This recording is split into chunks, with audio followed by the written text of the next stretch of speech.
não sei se São vai 5 tomar orações. E ele passou os horários que vocês têm que fazer? Os horários são através do sol, né? Então, tipo... então vai mudando também. Por exemplo, hoje é um horário, daqui a pouco amanhã pode ser outro horário. Sim. Ou daqui a 3 dias muda o horário também. Então, é solar.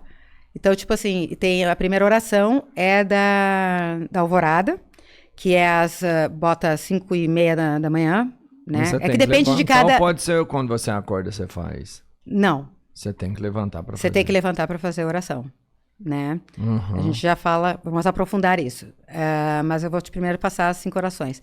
Então, a da alvorada, vamos botar assim, e também depende de estado para estado, cidade para cidade. Por exemplo, Porto Alegre é um horário e Livramento, onde eu moro, é outro horário, né? Porque o pôr do sol, o nascer do sol são diferentes no horário. Mas basicamente são minutos de diferença, tá? Mas precisa entrar nesse horário. Aí a alvorada, então 5:30 da manhã, bota assim. Depois tem a oração do meio-dia, que bota 1 hora. Depois tem a oração da tarde, 4 horas. Depois tem a oração da noite, que é 6 horas, 6:10. E depois tem a oração do fim da noite, né? Que é 7:30. Tô falando qualquer coisa aqui, tá? Os horários, assim, tá? Não tô sendo precisa. É porque agora tá tudo no aplicativo, então a gente é que nem número de telefone, não grava mais, né? Legal, só olha. Fizeram um aplicativo pra isso. Tem aplicativos, aí você coloca, por exemplo, eu tô agora em Uberlândia, eu troquei, tô em Uberlândia, eu vou e faço oração. Todo mundo pode usar o aplicativo ou só quem é? Não, todo mundo, só baixar o aplicativo. Aberto, de boa. Modernizou. Legal, sempre legal. foi o aplicativo, sempre foi. Não sei como é que é no Irã. Voltando aqui. Aí, então a gente faz 5 orações, né? Por que 5 orações? Porque, então, a gente para tudo que a gente tá fazendo, tá? Se eu tiver, vamos imaginar que desse uma oração e eu tô correndo o risco de perder a minha oração aqui com vocês, eu ia dizer, guris, me dá 5 minutinhos. Eu já vi o Che Gerard fez isso, inclusive, quando ele estava no Vilela, lá no Inteligência. Ele disse, eu tô falando aqui da oração, afinal... Que oração? Só não sei o que. Ele, meu Deus, eu vou perder a oração, me dá 5 minutinhos. Ele foi pro canto e rezou, enquanto isso o Vilela falava. Eu já vi o cara perder uma venda pra fazer oração. Né? Por exemplo, em Meca, ou nos países muçulmanos, né? Mas bota assim, agora até mostraram em Meca mesmo... Eu vi isso, né? É muito legal porque, na Arábia Saudita, ele chegou ao horário da oração, eles te expulsam da loja. Eles te expulsam. Bora, não sei o que, tá vendo a oração. E aí eles pegam e te expulsam, modo de dizer, né? Eles te mandam literalmente embora. Né? E colocam uma corrente, uma fita, só para demonstrar que tá fechado, né? E ele vai para fazer a oração. Um amigo meu na 25 de março, o Summer, na hora ele pegou e parou o atendimento e foi... Porque é uma disciplina, entendeu? É uma disciplina. Quando eu falei que é um código de vida, o islamismo ele é todo disciplinado. É uma coisa que a gente, mais do que nunca, está ouvindo falar de o quão benéfico é a gente ter disciplina na nossa vida, né? Então, mas aí é uma disciplina não só do corpo, porque você também movimenta o corpo, você pratica a higiene, né? Você lava a mão. Quando veio o Covid... O que era o maior incentivo? Lavem as mãos. A gente, no mínimo, lava 5 vezes ao dia as mãos. Mas já lavava. Né? A gente já lavava as mãos, né? E aí, então é uma disciplina.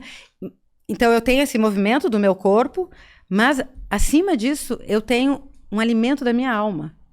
Eu tenho um movimento da minha alma. Eu estou ali parando. Por que eu tenho que me purificar? Porque eu tenho que estar purificada de corpo e alma. Abrindo parênteses, a gente acredita que quando a gente está fazendo a ablução, a gente está limpando, então cada gota de água que cai, né, está limpando os nossos pecados, porque a gente peca incessantemente. Você acha que tem alguma relação com Jesus na Bíblia? Porque fala que, tipo, toda vez que Jesus ia visitar alguém na casa, ele lavava as mãos e lavava os pés. Ele sempre, antes de fazer as orações, ele se lavava, ele se purificava. E a mesma coisa, Moisés, todos os profetas, antes de cada oração, se purificavam. Isso não é algo novo no islamismo, só no islamismo. Isso é de outras religiões. O islamismo, ela veio confirmar a palavra de Jesus, a palavra de Moisés, as palavras dos profetas, né?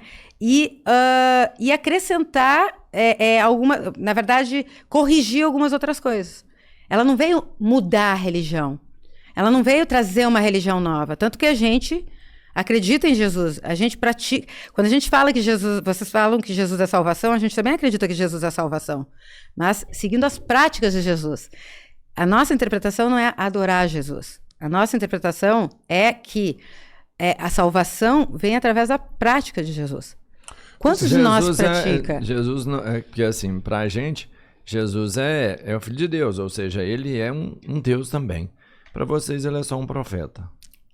Não é só um profeta, ele é um profeta. Profeta. Mas claro que se você comparar uma divindade, ele não tem divindade. Não tem divindade, mas nem por isso eu vou desrespeitar ele. Claro. Tanto que, quando eu quero praticar, eu ter as práticas de Jesus, tudo isso que eu estou falando, tudo isso que eu falei sobre o jejum, que eu falei sobre se reeducar, tentar botar meu ego nos trilhos, toda aquela coisa, são práticas de Jesus, gente.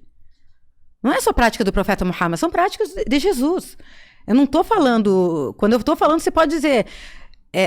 se eu tirasse o lenço, se eu não estivesse de lenço, algumas pessoas iriam dizer que eu estou falando do cristianismo. Certo ou não? Tá? 100%. Então, mas por que as pessoas sabem que eu estou falando do islamismo?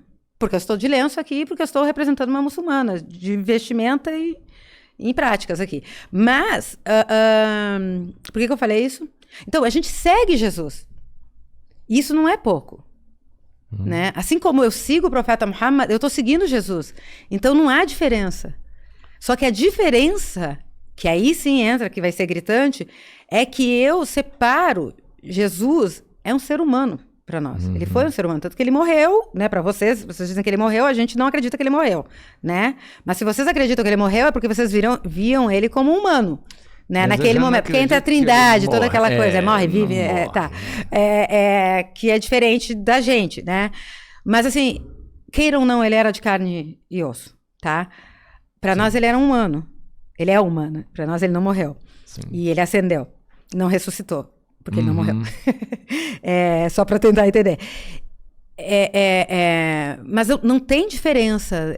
Ele para nós é um ser humano, então ele não é uma divindade. Então, eu vou adorar quem nos criou, que criou esse mundo, que me criou, que me dá essa capacidade de poder estar falando agora, me dá essa capacidade de poder estar respirando e falando, e sem nem me dar conta que eu estou respirando, né?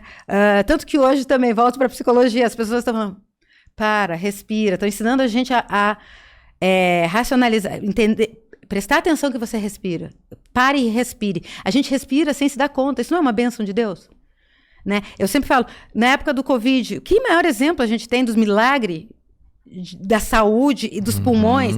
Na época do Covid, cara, quando as pessoas estavam passando aquela dificuldade e tinham que estar naqueles aparelhos, eram aqueles aparelhos monstruosos. Quando ela não estava naquele aparelho entubada, ela estava com aquele tubo desse tamanho de oxigênio para tentar exercer a função dos nossos pulmões, que eu estou fazendo agora sem me dar conta.